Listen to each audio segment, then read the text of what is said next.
What is going on, wonderful people? Welcome back to The Explainer. Today is an absolutely crucial day because, well, we're going to completely dominate the pharmacology of proton pump inhibitors, mostly known to us simply as PPIs. Go ahead and turn on those on-screen English subtitles right now because we are going to learn, understand, and lock this stuff perfectly into our brains. Okay, let's just dive right into it. So, Chapter 1, the confused neuron. Look, we've literally all been there, right? A medical student's brain trying to memorize complex pharmacology usually feels exactly like a completely frizzled, confused neuron. It gets super overwhelming. But I promise you, by the end of this explainer, we are going to slice through this topic like a wonderfully sharp knife in warm butter. No more confused neurons for us today, for sure. All right, first things first, we absolutely have to understand the actual problem we're trying to treat here. We're talking about peptic ulcer disease and GERD. Now, I want you to just imagine your stomach as a house. Got it? Now, imagine that house has a terribly faulty roof, and inside your living room, there is a torrential downpour of acid rain. That excessive hydrochloric acid secretion is literally melting the mucosal defense of your stomach. Obviously, we need to fix the roof and stop that acid rain from completely destroying the furniture. And that is exactly where our pharmacological heroes enter the chat. Now remember my golden rule for studying this stuff. You gotta say what you write and write what you say. Notice how I really hit those high contrast suffixes as I read them out loud. Ready? Omeprazole, Pantoprazole, Lansoprazole, Rabeprazole, Esomeprazole, Dexlansoprazole. So what do they all share? Right, that bright, glowing prazole ending. I want you to lock that pattern into your visual memory right now. Literally, if it ends in prazole, boom, it's a PPI. Okay, let's test those reflexes real quick. Quick question for you. Why do these prazole medications actually need an enteric coating?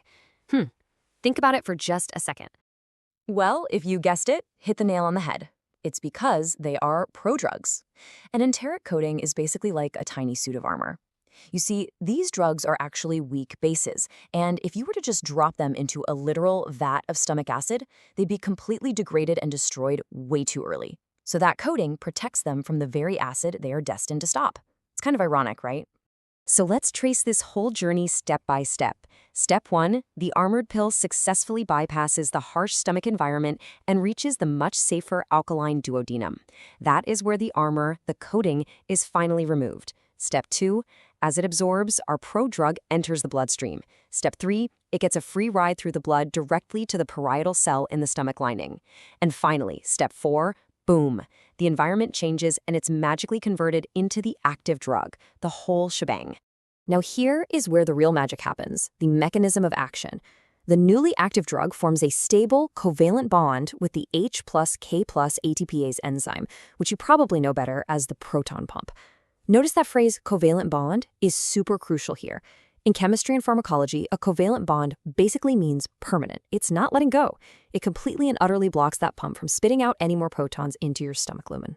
So if that bond is permanent, you might be wondering, how long does the effect actually last? Well, the magic number is 18 hours. Because that specific pump is now permanently broken, it literally takes your body about 18 hours to synthesize brand new enzymes from scratch to replace it. And because of this massive delay, a single standard dose inhibits over 90% of your basal and stimulated acid secretion. That is just incredible efficiency, honestly. But wait, it is bro tip time. You absolutely must tell patients to take these medications 30 to 60 minutes before their largest meal. Why? Well, because those pumps actually need to be actively secreting for the drug to bind to them optimally. And we all know eating a massive meal stimulates those pumps. Listen, if I ever hear that you gave your patient a PPI after a high-fat meal, I will personally come over there and smack your gluteus maximus. Seriously, timing is absolutely everything here. But, as the brilliant Thomas Sowell once said, there are no solutions in life, only trade-offs. While PPIs are incredibly safe and generally very well tolerated, adverse effects absolutely can't happen. We're talking about your standard nausea, diarrhea, and general GI disturbances. And definitely make a mental note of the warning for bone fractures, especially of the hip, wrist, and spine, with really prolonged long-term use. We suppress the acid, but yeah, we pay a little tax for it. So let's look a little deeper at the consequences of that prolonged acid suppression. Your stomach acid isn't just there to give you ulcers, it actually helps you absorb vital nutrients. Suppress it for too long and you might get low vitamin B12. You'll definitely see impaired absorption of calcium carbonate. You might even see hypomagnesemia, an increased risk of pneumonia, and Clostridium difficile colitis. And hey, here's a quick clinical mnemonic joke for you. If your patient on a PPI desperately needs calcium, give them calcium citrate. Why? Because unlike calcium carbonate, citrate doesn't need the stomach acid to be absorbed. Problem solved. All right, snap back to attention. High-stakes pop quiz time. What happens if you mix Omeprazole with clopidogrel? This is a massive, real-world drug interaction that really tests if you truly understand your liver enzymes. So let's break down the danger here. On one side, we have Omeprazole and Esomeprazole. They are incredibly potent inhibitors of the CYP2C19 liver enzyme. On the other side, we have clopidogrel, a super vital blood thinner that is actually, wait for it, a prodrug, and it requires that exact same CYP2C19 enzyme to become active.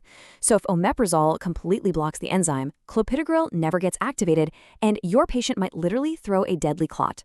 This is a massive clinical danger. Absolutely do not mix these together. Which kind of leads us to our final big picture thoughts. If a medication brilliantly suppresses our natural protective stomach acid to heal a burning ulcer, what other opportunistic invaders might just slip right past the dates? Think about all those nasty gut bacteria that normally get completely fried by our stomach acid. It really is the double-edged sword of pharmacology, right? I want you to keep thinking about that, keep questioning things, and keep locking this vital knowledge into your brain. I'll see you on the next explainer. What is going on, wonderful people? Welcome back to The Explainer. Today is an absolutely crucial day because, well, we're going to completely dominate the pharmacology of proton pump inhibitors, mostly known to us simply as PPIs. Go ahead and turn on those on-screen English subtitles right now because we are going to learn, understand, and lock this stuff perfectly into our brains. Okay, let's just dive right into it. So, Chapter 1, the confused neuron. Look, we've literally all been there, right? A medical student's brain trying to memorize complex pharmacology usually feels exactly like a completely frizzled, confused neuron. It gets super overwhelming. But I promise you, by the end of this explainer, we are going to slice through this topic like a wonderfully sharp knife in warm butter. No more confused neurons for us today, for sure. All right, first things first, we absolutely have to understand the actual problem we're trying to treat here. We're talking about peptic ulcer disease and GERD. Now, I want you to just imagine your stomach as a house. Got it? Now, imagine that house has a terribly faulty roof, and inside your living room, there is a torrential downpour of acid rain. That excessive hydrochloric acid secretion is literally melting the mucosal defense of your stomach. Obviously, we need to fix the roof and stop that acid rain from completely destroying the furniture. And that is exactly where our pharmacological heroes enter the chat. Now remember my golden rule for studying this stuff. You gotta say what you write and write what you say. Notice how I really hit those high contrast suffixes as I read them out loud. Ready? Omeprazole, Pantoprazole, Lansoprazole, Rabeprazole, Esomeprazole, Dexlansoprazole. So what do they all share? Right, that bright, glowing prazole ending. I want you to lock that pattern into your visual memory right now. Literally, if it ends in prazole, boom, it's a PPI. Okay, let's test those reflexes real quick. Quick question for you. Why do these prazole medications actually need an enteric coating? Think about it for just a second. Well, if you guessed it, hit the nail on the head. It's because they are prodrugs. An enteric coating is basically like a tiny suit of armor.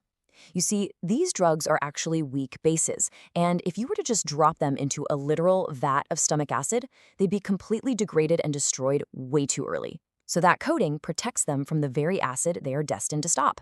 It's kind of ironic, right? So let's trace this whole journey step by step.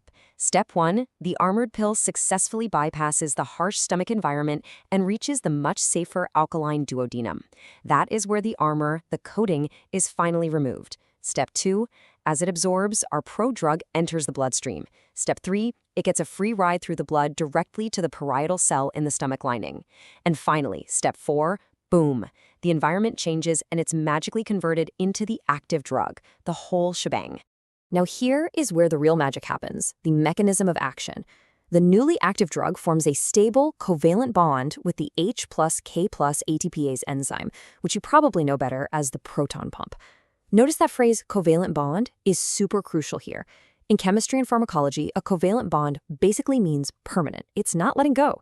It completely and utterly blocks that pump from spitting out any more protons into your stomach lumen. So if that bond is permanent, you might be wondering, how long does the effect actually last? Well, the magic number is 18 hours. Because that specific pump is now permanently broken, it literally takes your body about 18 hours to synthesize brand new enzymes from scratch to replace it. And because of this massive delay, a single standard dose inhibits over 90% of your basal and stimulated acid secretion. That is just incredible efficiency, honestly. But wait, it is bro tip time. You absolutely must tell patients to take these medications 30 to 60 minutes before their largest meal. Why? Well, because those pumps actually need to be actively secreting for the drug to bind to them optimally. And we all know eating a massive meal stimulates those pumps. Listen, if I ever hear that you gave your patient a PPI after a high-fat meal, I will personally come over there and smack your gluteus maximus. Seriously, timing is absolutely everything here.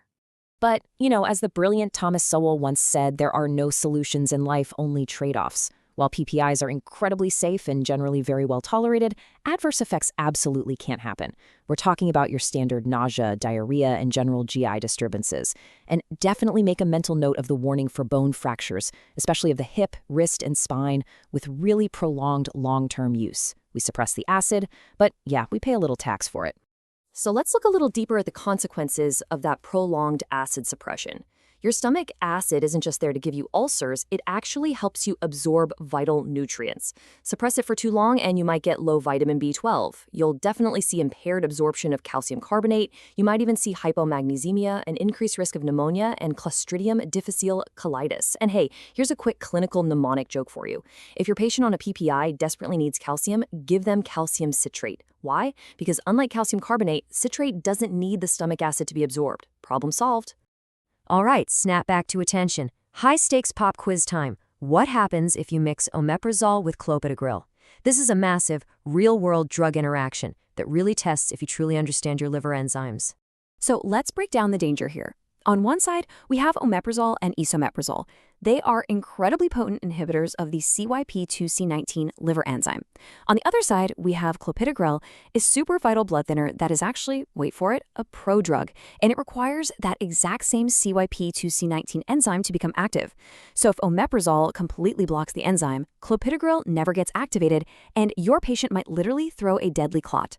This is a massive clinical danger. Absolutely do not mix these together. Which kind of leads us to our final big picture thoughts. If a medication brilliantly suppresses our natural protective stomach acid to heal a burning ulcer, what other opportunistic invaders might just slip right past the dates? Think about all those nasty gut bacteria that normally get completely fried by our stomach acid.